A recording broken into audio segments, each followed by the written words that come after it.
하루를 소개해 주세요. 전 작곡가, 현 고깃집 사장님, 저의 민수 오빠, 돈 스파이크입니다. 제 아내는요, 메이크업 아티스트 17년 차. 성하윤입니다. 제가 머릿속에 이렇게 멀티태스킹 창이 되게 많이 열려 있어요, 항상. 그래서 그리고 좀 성격이 예민한 편이라 길 가다 누가 이렇게 운전 가지고 막 하고 소리 한번 들으면 3일 동안 생각해요. 3일 동안 남아요, 그게.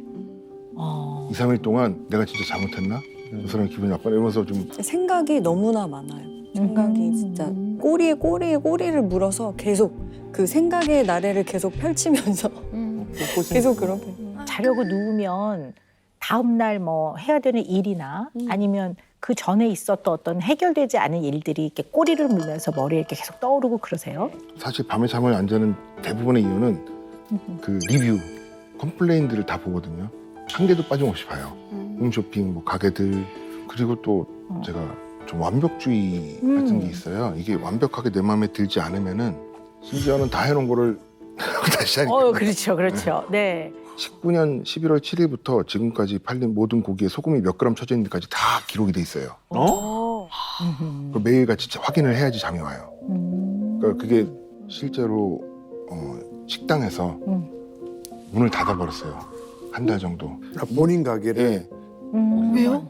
고기 마음에 들게 안 나와가지고 식당 문을 닫았어요, 그냥. 되게 큰 기대를 하고 오신단 말이에요. 오랜 시간 기다렸어서. 근데 제가 인정할 정도로 맛이 없는 고기를 팔았다가는 이 컴플레인은 영영 이제 지울 수 없고 그렇게 할 수 없다면 아예 문을 닫아야 된다고 해가지고 집에서도 뭘 막 해줘요. 전 진짜 맛있게 먹거든요. 오빠 너무 맛있다. 막 배고파서 맛있게 먹는데 이거 오늘 안 좋아. 이거 오늘 이상하게 냄새가 이상해. 이상하게 그런지 몰라도 제가 그 정도의 요리를 하는 사람은 그 사람 기억에 남기가 싫어요. 진짜 완벽주의인 것 같아. 그러네. 진짜 완전. 차라리 심하다. 안 먹는 게 나아요. 이렇게 보니까 이런 면이 있으신 것 같아요. 일을 하실 때 보면 우리 돈 스파이크 씨가 이 자극에 굉장히 예민한 분이신 것 같아요. 그러니까 굉장히 긴장하고 다 챙겨야 되고 다 확인을 해야 되고 돌아가는 상황을 다 알고 있어야 되고 거기서 무슨 문제가 생기면 그걸 다 머릿속에 다 이렇게 넣어왔다가 밤에 이제 누워서 쫙 펼치고 이걸 어떻게 해야 되지 뭐 이런 면이 있으시단 말이에요. 그러니까 우리 돈 스파이크 씨는 제가 이렇게 보니까요. 약간 불도장을 찍는 분이세요. 그게 딱 한 번 뇌에 들어오면 불도장처럼 찍히는 거야. 이렇게 딱 찍혀서 그게 잘 사라지지가 않고 그 자극도 다 뇌 어딘가에는 다 이렇게 파일이 돼 있는 거야. 파일링이 컴퓨터에 하드에 다 이렇게 들어가 있듯이 들어가 있다가 어떨 때는 그것이 탁 눌러져서 버튼이 눌러져서 탁 튀어나오기도 한단 말이에요. 또 하나는 아까 왜 돈 스파이크 씨는 좀 본인이 늘 뭐 행복하거나 만족을 느끼거나 아니면 괴롭거나 고통스러운 거에 언제나 많은 퍼센트는 자기 자신이거든요. 그러니까 내가 마음에 안 드는 거예요. 그러니까 본인이 굉장히 비중을 많이 차지하시는 분인 것 같아요. 근데 하윤 씨는 타인이 좀 어떻게 받아들이느냐가 굉장히 중요한 분이신 것 같아요. 그래서 워낙 일도 그렇고 마음에 드세요? 뭐 더 하시고 싶은 데는 없으세요? 그리고 이제 그걸 늘 살펴야 되고 굉장히 두 분이 다른 분이신 것 같아요. 여름에 휴가를 가야 되는데 이거 어떻게 하면 좋을까? 그러면 당신이 알아서 해. 난 당신이 한 대로 따를게. 우리 바다를 갈까? 당신이 알아서 해. 호텔도 괜찮아? 그럼 당신이 알아서 해. 이렇게 다 알아서 하라고 했어요. 근데 어느 날은 공간이 없어 너무 스트레스를 받고 온 날이에요. 그래서 어느 날 와가지고 북엇국을 끓여줄까? 미역국을 끓여줄까? 기장미역. 왕꼬미역. 저 고기를 넣을까? 아니면 멸치를 해서 할까? 그럼 또 뭐 이렇게 하느라 바쁘면 왜 미역국 싫어? 그러면 근데 그 정도면 이혼해야 되는 거 아니야? 그 정도로 눈치 보면. 연기가 과했나? 아니 예를 들자면 이제 이렇게 굉장히 워낙 이제 직업병이 강화되셔서 이제 이렇게 굉장히 이렇게 감정이나 살피고. 이런 거를 얼굴의 표정을 살피는데 우리 돈 스파이크 씨는 자극에 굉장히 예민한 분이세요. 그리고 뇌에 다 불도장. 중요한 거든 덜 중요한 거든 일단 다 들어오시는 분이에요. 그러니까 사실은 배려해서 물어보는 것도 어떨 때는 자극인 거예요. 어떤 날은 당신 알아서 하라고 했잖아. 내가 언제 내가 당신 뭐라 한 적 있어? 뭐 이러면서 그 뭐 호텔 하나 잡는 것도 그걸 여러 번을 물어보고 말이야. 이러면 나한테 다 알아서 하라고 하더니 그거를 그럼 정말 편안하게 나한테 알아서 하라고 한 게 아닌데 이런 생각이 드는 날이 있을 수도 있거든요. 이건 예를 든 거예요. 네, 이랬던 경우가 있어요. 어. 제가 이제 항상 살피는 거에 익숙하다 보니까 네. 이거 해줄까? 저거 해줄까? 이건 어때? 뭐 항상 물어봐요. 이렇게 할까? 이건 좀 하면 이제 일을 막 하다가 이제 갑자기 어느 날 아.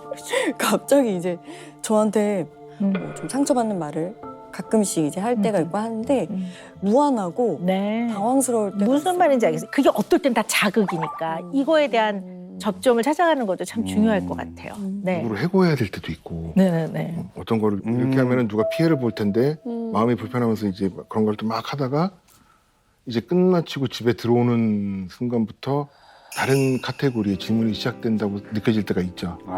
네. 그죠, 네. 이것까지 내가 결정을 다 해서 또 이렇게 그냥 나는 뭘 해줘도 그냥 맛있게 먹을 텐데. 그러니까 저는 이런 하나하나가 다 저한테는 어마어마한 과제고 네네. 귓속으로 채찍질을 이렇게 당하는 것 같아요. 한마디 한마디가. 그래서 이거를 내가 까먹으면 어떻게 하지부터 시작을 해요. 그래서 저는 어떤 의미에서 그냥 그런 마음에서 한 건지는 알겠는데 아무래도 좀 쫌생이다 보니까 뭐 마음에 이게 안 돼가지고 항상 이렇게 들어오면은 허허허 하는 어른은 안 된 것 같아요 아직. 네. 두 분한테는 예를 들어 굉장히 많은 요인과 조건을 많이 제시하는 게 돈스파이크 씨한테 도움이 안 돼요. 그러니까 굉장히 많은 정보를 주는 거야. 이럴 땐 이런데 이럴 때 이렇게. 예를 들면 멸치로 할까 고기로 할까 하지 말고 그냥 명확하게 내가 미역국을 끓일 건데 두 가지 중에 하나 골라. 멸치로 하는 거 고기. 그러면 좀 단순하게 나는 오늘 고기. 그럼 오케이.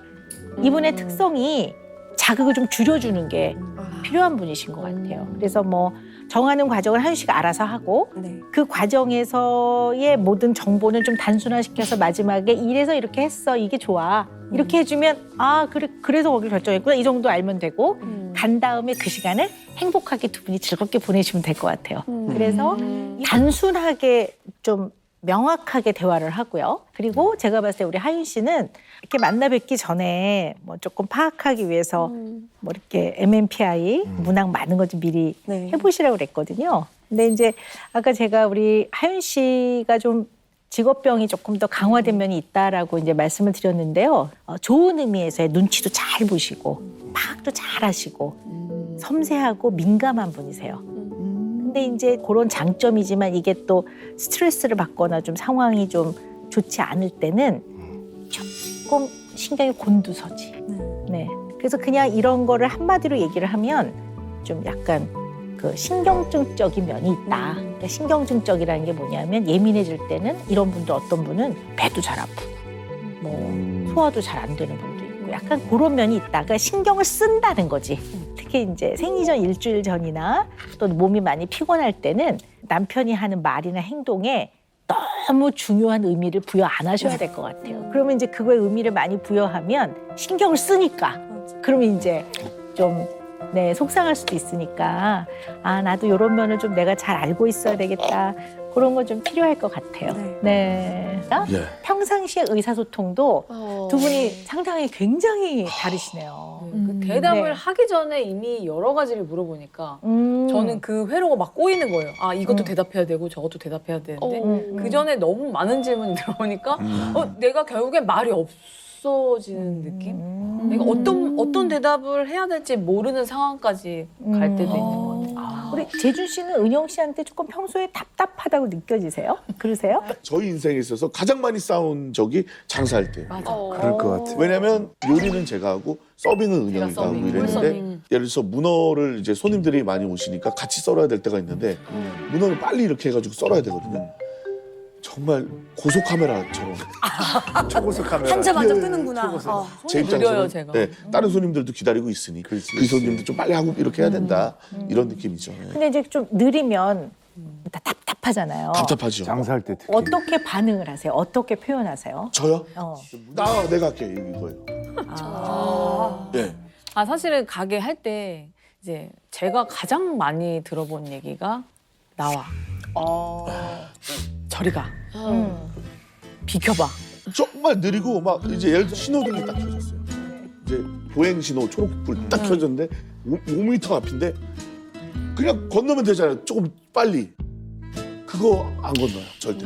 초록불이 그러니까 깜빡이 바로 앞에 초록불. 켜졌는데 그 5m 걸어가서 다급하게 걷는 게 싫은 거예요. 다음 신호에 걷자. 아니 왜냐하면 제가 느리게 걷다가 중간에서 빨간불이 될까봐 그래서 저는 그런 거였지. 그 저는 야 지금 당연히 여유롭게 걸어도 충분히 끝선까지 갈 수 있는 거리인데 그거를 안 걷고 끝까지 다 이거니까 너는 빠르잖아 다리가. 저는 한없이 느려요. 저는 성큼성큼이라서 힘들어요. 저. 민폐를 안 끼치려고 하는 방식이 예. 우리 재준 씨는 축구에서 공격처럼 빨리 해.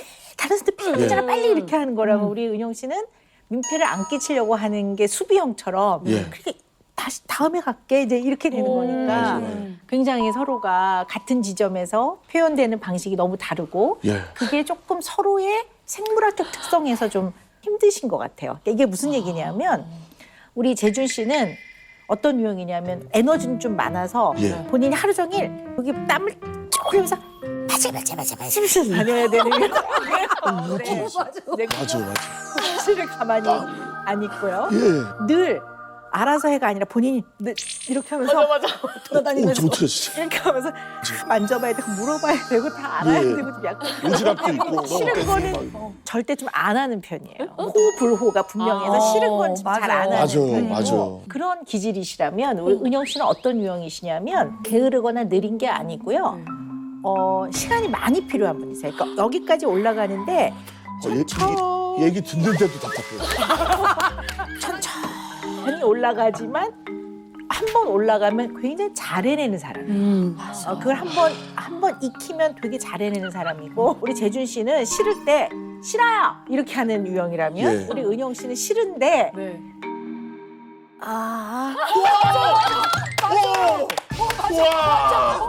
이 언니 맨날 그래. 억압과 억제가 많으세요. 그래서 싫을 때 이 싫은 감정을 억압과 억제를 해요. 그리고 좀 수줍음도 많고 좀 맞아요. 그런 편이세요. 나도 되게 잘 낯도 가려. 가려요. 그래서 네. 두 분이 또 어떤 부분에서는 굉장히 양쪽 극단에 있네요. 예. 싸웠을 때 안 좋은 분위기를 빨리 좋은 관계로 이제 되돌리고 싶어가지고 미안해, 내가 미안해, 잘못했어. 내가 그거 미안하니까 안 그럴게. 이렇게 빨리 풀려고 하면 이 친구는 시간이 필요한 거예요. 네. 아니 분명히 내가 손을 내밀었으면 내가 용기를 내서 이제 풀자고 하는 건데 또 은영이 또 모두 내가 잘못한 것처럼 이렇게 표정이 이렇게 돼 있으면 또 기분이 거기에 또 안 좋아지고 나중에 갈수록 이제 골이 깊어지는 거죠. 아 얘는 내가 얘기해도 어차피 안 풀려 지금. 그래서 지금 얘기할 필요가 없어. 근데 아까 궁금한 게 좀 있는데요. 우리 재준 네. 씨가 이렇게 나는 좀 풀자고 했는데 그 표정을 보고 좀 기분이 나쁘다고 그랬는데 약간 꽁꽁하게 있는 면이 좀 혹시 있으세요? 그러니까 저는 좀 약간 시간을 두고 이제 풀고 싶은데 야 이거 풀어 이렇게 하는 게 좀 너무 공격적이라고 그래야 되나 이제 왜 안 풀어? 풀어! 그러니까 약간 이런 느낌이에요. 저한테 봤을 때 그렇게 얘기하진 않았지만 프로까지는 안 해. 그렇게 얘기하진 않았지만 제 감정으로 느낄 때는 좀 약간 그 푸는 걸 강요하는 듯한 약간 너무 만성이 돼서 안 하게 되는 말이 점점 없어지는. 그래서 제가 이제 편지를 재준 오빠랑 한번 엄청 싸워가지고 한 3, 4일 정도 얘기를 안 했나 서로. 신춘문예에 나가도 출품해도 될 정도로 좀 길게 좀 쓰긴 했는데 이제 썼어요. 그래서 쓰고 이제 누가 봐도 딱 그 교실 중간에 저게 뭐지? 라고 느낄 정도의 장소에 제가 딱 편지를 올려놓고 이제 나갔죠. 재준 오빠 안방에 있으니까. 나 이제 하루 종일 나갔다 왔어요.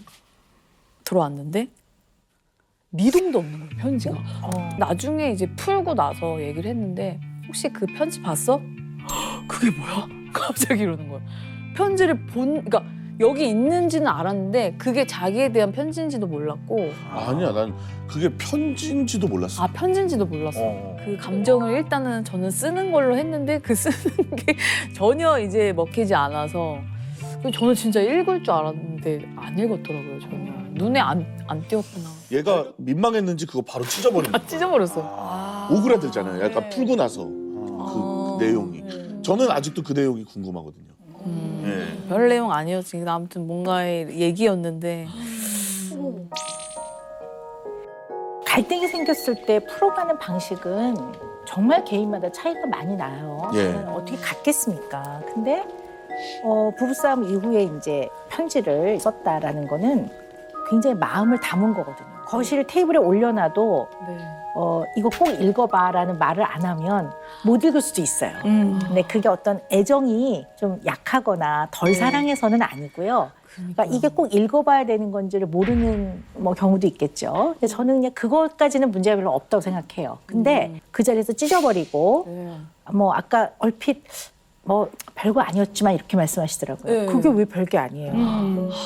정말 그 부부가 다투고 나서 마음이 힘들 때 10장 쓴 건데 그거는 별게 아닌 게 아니라 마음을 담은 정말 내 안에 깊은 내 마음 속에 있는 이야기를 한 거거든요. 뭔가 내 의견을 잘 받아주지 않는 것 같다라는 본질적인 면이 있단 말이에요. 그걸 도사리고 있는데 언제나 이거는 건드리지 못하고 그냥 피상적인 얘기만 쓱 하고 지나가니까 그냥 그럭저럭 관계는 괜찮지만 사실 그런 본질적인 문제를 늘 안고 있는 거죠. 그런데 아내로서 남편에게 정당하게 요구해야 되는 것들을 요구를 못하고 계세요. 그 요구를 전혀 못하고 계세요. 왜냐하면 그 요구라는 게 뭐냐면 힘들 때 날 좀 위로해줘. 나는 당신의 사랑이 필요해. 나한테 사랑한다고 해줘. 우리가 부부인 이상 자녀 문제에 대해서는 진지하게 구체적으로 의논을 합시다. 그리고 아까 그건 내가 좀 기분이 나빴어. 당신이 알고 있어야 될 것 같아. 이런 거엔 내가 기분이 나빠. 나는 여기를 만져주면 좋아해. 이런 건 의외로 나는 좀 싫어해. 이건 정당한 요구거든요. 정당한 요구를 못하고 계세요. 저 자신을 배려 안 한 것 같아요. 제가 제 자신을 너무 괴롭히고 있는 것 같기도 하고 또 뭔가 이거 얘기하면 별게 아닌데 약간 제가 좀 제 성격 때문에 좀 키우는 느낌 좀 그런 것도 있는 것 같고. 정당한 요구를 하는 것은 상대를 기분 나쁘게 하지 않거든요.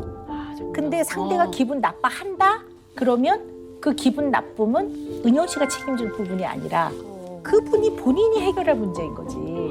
상대를 기분 나쁘게 할 의도가 없이 너무나 보편적으로 그리고 아내라면 배우자한테 당연히 요구할 것을 했을 때 들어주고 안 들어주고는 은영 씨가 고민할 부분은 아닌 것 같아요. 쌓아놓은 말들은 감정들은 없어지지 않아요. 언제나 남아 있습니다.